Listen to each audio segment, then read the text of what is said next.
تو اللہ رب العالمین نے ہمارے لیے تقوی اختیار کرنے کے بعد منافع بھی رکھا ہے، اس میں پروفٹ بھی رکھا ہے اور اس کی فضیلت بھی بیان کی ہے۔ میں آپ کے سامنے سورہ طلاق کی 4 آیتیں پیش کرتا ہوں۔ پہلی آیت میں اللہ رب العالمین نے یہ بیان کیا کہ وَمَن يَتَّقِ اللَّهَ يَجْعَلْ لَهُ مَخْرَجًا، کہ جو اللہ کا تقوی اختیار کرے گا اللہ رب العالمین اس کے لیے راستے نکالیں گے، یعنی اگر وہ کسی مشکلات میں پھنس جائے گا تو پھر اللہ رب العالمین وہاں اس کو اس مشکل سے نکالیں گے۔ جیسے دیکھیں حضور اکرم صلی اللہ علیہ وسلم اور حضرت ابوبکر صدیق رضی اللہ تعالیٰ عنہ ہجرت کے موقع پر ایک غار میں چھپ گئے تھے، تو دشمن کا ادھر سے جب گزرنا ہوا تو حضرت ابوبکر صدیق رضی اللہ تعالیٰ عنہ تھوڑے گھبرا گئے اور ان کے دل میں تھوڑی سی گھبراہٹ پیدا ہو گئی۔ تو حضور اکرم صلی اللہ علیہ وسلم نے ارشاد فرمایا اور حضور نے کہا کہ لا تحزن ان اللہ معنا، کہ اے ابو بکر آپ کو گھبرانے کی ضرورت نہیں ہے، وہ اس لیے کیونکہ اللہ رب العالمین ہمارے ساتھ ہے۔ تو دیکھیں کہ وہ پھنسے ہوئے تھے تو اللہ رب العالمین نے وہاں سے نکالا، کس طریقے سے کہ دشمن چلتے چلے گئے اور دشمنوں کو پتہ ہی نہیں چلا، اللہ رب العالمین نے وہاں بچایا۔ اسی طریقے سے حضرت موسیٰ علیہ السلام جب فرعون سے بچ کر کے نکل رہے تھے اور جا رہے تھے دوسرے علاقے کی جانب، تو بیچ میں سمندر پڑا جسے بحر احمر کہتے ہیں۔ تو جب بحر احمر بیچ میں پڑا تو اس سمندر کے پاس سے جب گزرنا ہوا تو حضرت موسیٰ علیہ السلام نے اللہ تعالیٰ سے دعا کی، تو اللہ رب العالمین نے ارشاد فرمایا کہ اے موسیٰ آپ اپنی لاٹھی اس سمندر میں ماریے۔ جب حضرت موسیٰ علیہ السلام نے وہ لاٹھی سمندر میں ماری ہے تو اس کے بعد اس کے راستے نکل آئے ہیں اور وہ سب کے سب نکل گئے۔ پھر جب فرعون کا لشکر آیا تو پھر وہ جو راستہ بن گیا تھا وہ راستہ ختم ہو کر کے وہ جو فرعون کا جو لشکر تھا وہ سب کا سب اس میں دھس گیا۔ تو یہ دیکھیے کہ اللہ نے فرمایا وَمَن يَتَّقِ اللَّهَ يَجْعَلْ لَهُ مَخْرَجًا، اللہ کا تقوی اختیار کرو گے اللہ راستے سے نکال دے گا آپ کو، جو مشکلات آئیں گے وہ سارے مشکلات آپ کے حل کر دے گا۔ تو پہلا فائدہ یہ ہے۔ دوسرا فائدہ یہ ہے کہ وَيَرْزُقْهُ مِنْ حَيْثُ لَا يَحْتَسِبُ، اللہ ایسی جگہ سے رزق دے گا جہاں سے ہم گمان بھی نہیں کر سکتے، ہمیں پتہ بھی نہیں چلے گا۔ اس سلسلے میں ایک واقعہ آپ کو ذہن میں رکھیے گا۔ حضرت مالک بن عوف اشجعی رضی اللہ تعالیٰ عنہ ایک صحابی گزرے ہیں، وہ ان کے گھر میں تنگ دستی تھی اور کھانے پینے کے اسباب نہیں تھے، کھانے پینے کے لیے کوئی کچھ نہیں تھا، تنگ دستی کا زمانہ چل رہا تھا ان کے گھر میں۔ تو اسی زمانے میں ان کے بچے کو دشمنوں نے کڈنیپ کر لیا۔ اب جب دشمنوں نے کڈنیپ کیا ہے تو کڈنیپ کرنے کے بعد ان کی جو والدہ تھی، بچے کی جو والدہ ہیں، وہ بہت رو رہی تھی، رو کر ان کا برا حال ہو گیا تھا۔ تو اس بچے کے والد یعنی حضرت مالک بن عوف اشجعی رضی اللہ تعالیٰ عنہ حضور اکرم صلی اللہ علیہ وسلم کے پاس آئے اور حضور اکرم صلی اللہ علیہ وسلم سے کہا کہ میرے بچے کو دشمنوں نے اغوا کر لیا ہے، کڈنیپ کر لیا ہے اور ان کی جو والدہ ہیں ان کا رو کر برا حال ہو چکا ہے، تو اب کیا کیا جائے؟ تو حضور اکرم صلی اللہ علیہ وسلم نے ارشاد فرمایا کہ آپ صبر کیجئے اور تقوی اختیار کیجئے، تقوی اختیار کیجئے، متقی بن جائیے اور صبر کیجئے، اور اس کے بعد ایک وظیفہ کرتے رہیے، وہ یہ کہ لا حول ولا قوت الا باللہ، آپ دونوں میاں بیوی پڑھتے رہیے، مسلسل پڑھیے، مسلسل۔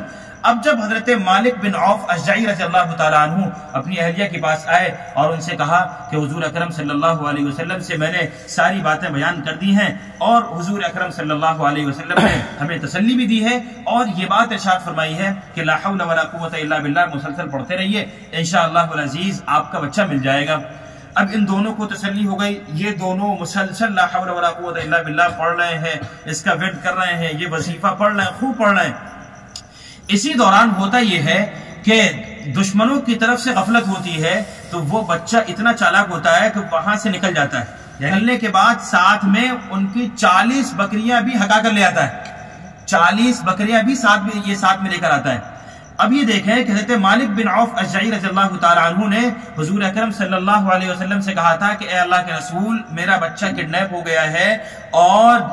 ہمارا جو زمانہ چل رہا ہے یعنی جو ہمارے گھر پہ ہے وہ تنگی کا زمانہ ہے، تنگی ہے اور کھانے پینے کے لیے کچھ نہیں ہے، لیکن یہ دیکھیے کہ انہوں نے تقوی اختیار کیا۔ حضور اکرم صلی اللہ علیہ وسلم نے ارشاد فرمایا تھا کہ متقی بن جاؤ، یعنی گناہ والے جتنے بھی راستے ہو سکتے ہیں اب آپ کو اس راستے سے ہٹ جانا ہے۔ اس راستے سے ہٹ گئے، صبر کیا اور یہ وظیفہ پڑھتے رہے، لا حول ولا قوت الا باللہ، لا حول ولا قوت الا باللہ، مسلسل پڑھتے رہے۔ تو پھر ہوا یہ کہ وہ بچہ بھی انہیں مل گیا اور جو تنگ دستی کا زمانہ چل رہا تھا وہ بھی ختم ہو گیا۔ وہ کس طور سے کہ وہ بچہ 40 بکریاں لے کر آیا تھا،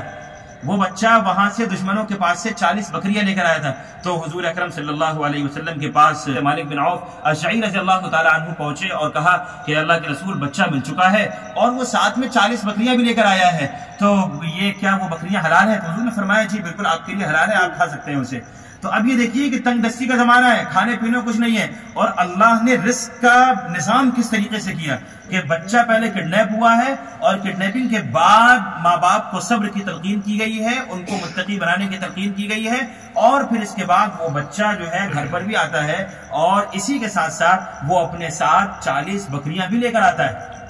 تو اللہ رب العالمین نے کس طریقے سے ان کا انتظام کیا. اس کی وجہ کیا تھی؟ وجہ یہی تھی کہ متقی بن جاؤ، تقوی اختیار کر لو، گناہ کے راستے جتنے ہیں اس سے ہٹ جاؤ گے تو پھر اللہ رب العالمین نے دوسرا فائدہ بیان کر دیا. تیسرا فائدہ اللہ رب العالمین اسی صورت میں بیان کرتے ہیں، وہ یہ کہ وَمَن يَتَّقِ اللَّهَ يَجْعَل لَّهُ مِنْ أَمْرِهِ يُسْرًا، کہ جو اللہ کا تقوی اختیار کرے گا تو اللہ رب العالمین اس کے گھر سے تنگی بھی ہٹا دیں گے اور اس کے اوپر جو پریشانی ہے وہ بھی ختم کر دیں گے. وَمَن يَتَّقِ اللَّهَ يَجْعَل لَّهُ مِنْ أَمْرِهِ يُسْرًا، اللہ کا تقوی اختیار کر لیجئے تو پھر فائدہ کیا ہوگا؟ فائدہ یہ کہ جو بھی تنگی ہے، جو بھی پریشانیاں ہیں، وہ سب کے سب